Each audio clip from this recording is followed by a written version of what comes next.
eu penso assim, não sei se aí tem, acho que não tem farda, né? Não, Não, Mas não. encontrar roupas que sejam confortáveis para ela, malhas especiais, inclusive existem, tá? Depois, se você quiser, eu posso te passar alguns links de roupas que são confortáveis para crianças que têm sensação de texturas complicadas. Então, tem roupas que são friendly, né? E que crianças gostam de sentir o toque e tal. Posso te passar isso, tá? No final da apresentação tem meu e-mail, você me escreve e eu vou te mandar esses contatos. Mas assim, não sei se respondi a tua pergunta de verdade. Paulina, se calhar acrescentava aí uma coisa que é também o pai e a mãe.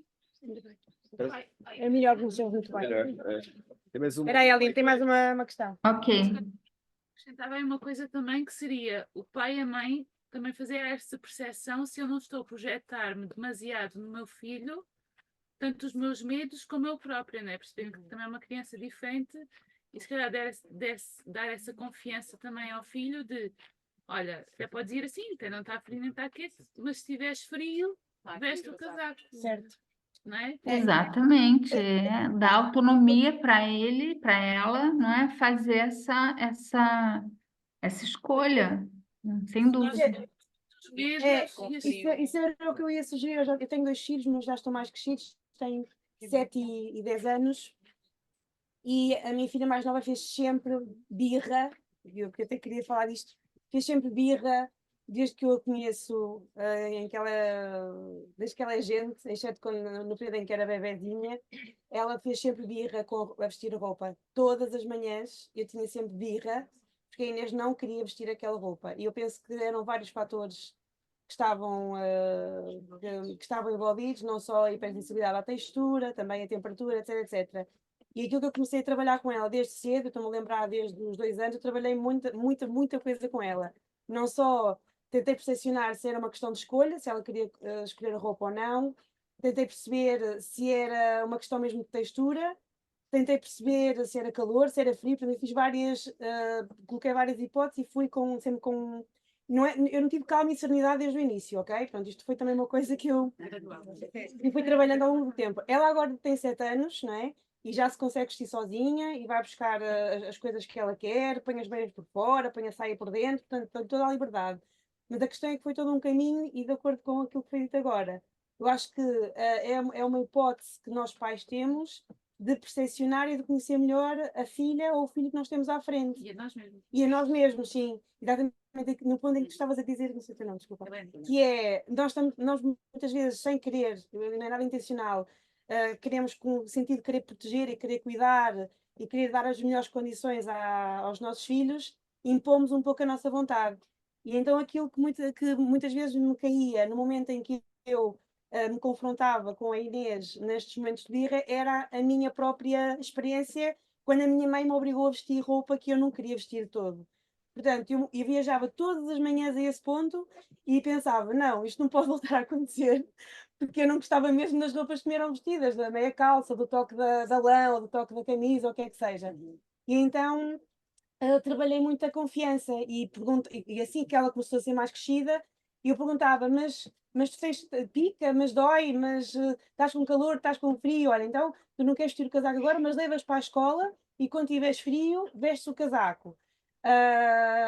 Pronto, então havia sempre esta conversa. Eu acho que são, acima de tudo, momentos que nos são oferecidos a nós, cuidadores, para nós conhecermos a pessoa que está à nossa frente e também nos conhecemos a nós próprios, porque também percebemos que muitas vezes trata-se da mesma coisa. A birra que elas estão a fazer agora era a birra que nós fazíamos, ou que nós quisemos fazer, mas não tivemos a oportunidade para isso, para mostrar que não gostamos daquela roupa ou não nos sentimos bem daquela forma. Portanto, era isso que eu queria. Aline, só que uma observação que eu acho que gostava de abordar um bocadinho mais esse tema, não sei se vai haver tempo ou não. Assim, que por trás de cada birra existe uma necessidade por trás, não é? Que essa necessidade pode ser fisiológica ou não é? Depois dependendo de cada criança. E que acho esse ponto muito interessante, de que forma é que nós pais nos podemos criar ou colocar no local da criança, no sítio da criança, para perceber essa necessidade? Então, Não sei. ótima pergunta, e já vou tentar falar sobre a segunda imagem que está aí, que é de uma criança grande tendo um ataque de birra. Então, vocês percebem a diferença, né, do que eu estou chamando de fisiológico, quando um bebê se desregula e faz um ataque de birra, quando uma criança maior como essa, e eu achei ótima essa imagem porque não mostra a face da criança, embora seja uma imagem pública, né, tá na internet, mas não mostra. E por quê? Porque esse comportamento é um comportamento desadaptado. Esse comportamento de uma criança maior regredir a ponto de se comportar como um bebê tendo um ataque de birra é um comportamento que a gente precisa prestar atenção. Por quê? Porque talvez todas as negociações anteriores tenham falhado no sentido de regular essa criança. Essa criança, se tem por volta dos 4 anos, eu imagino, né? Se tem por volta dos 4 anos, ela já deve ser capaz de ouvir e de falar, né? De ouvir uma explicação, um comando, uma justificativa de por que que aquilo não pode, né? Sempre vai ser isso, né? Por que que aquilo não pode ser? Né? Por que que não pode pegar aquele objeto? Por que não pode ir naquele lugar? Por que não pode continuar acordado? Por que não pode deixar de escovar o dente? Porque é sempre o motivo é sempre um não, né? E que desencadeia, né, uma desregulação. Então, para uma criança nessa idade que já consegue verbalizar e já consegue compreender a fala do outro, a gente espera que uma negociação seja possível, né? De novo, quando o ataque de birra já está em processo, eu preciso ser continente e acolher essa criança, para que aquilo acabe e a gente converse. Se eu consigo antecipar a situação, eu vou evitar o ataque de birra. O que que é antecipar a situação? Por exemplo, vamos à casa dos avós no final de semana. Na hora de ir embora, ela não quer ir embora. E aí você vai antecipar isso para a criança. Você vai, olha, nós vamos para a casa do vovô, da vovó, vamos almoçar lá e vamos passar um pedaço da tarde. No final da tarde, a gente vai embora para nossa casa, ou a gente vai fazer o que quer que seja. Você vai antecipar isso para a criança. Você vai dizer para a criança, antes daquilo acontecer, como que vai acontecer e qual é o comportamento esperado, o comportamento que você espera que ela tenha.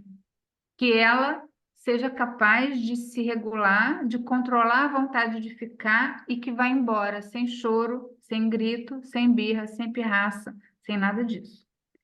Quando a gente antecipa uma situação para a criança, o que que a gente está fazendo efetivamente? A gente está, primeiro, ajudando ela a imaginar a situação no futuro.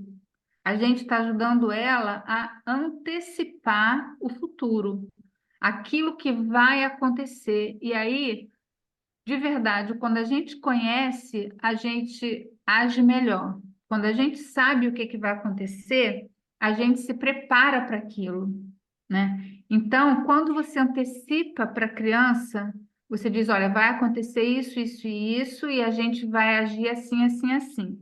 Você está dando oportunidade para a criança se preparar para aquilo. Isso é ótimo. E outra coisa, você está fazendo a sua criança confiar em você, que você sabe o que que vai acontecer.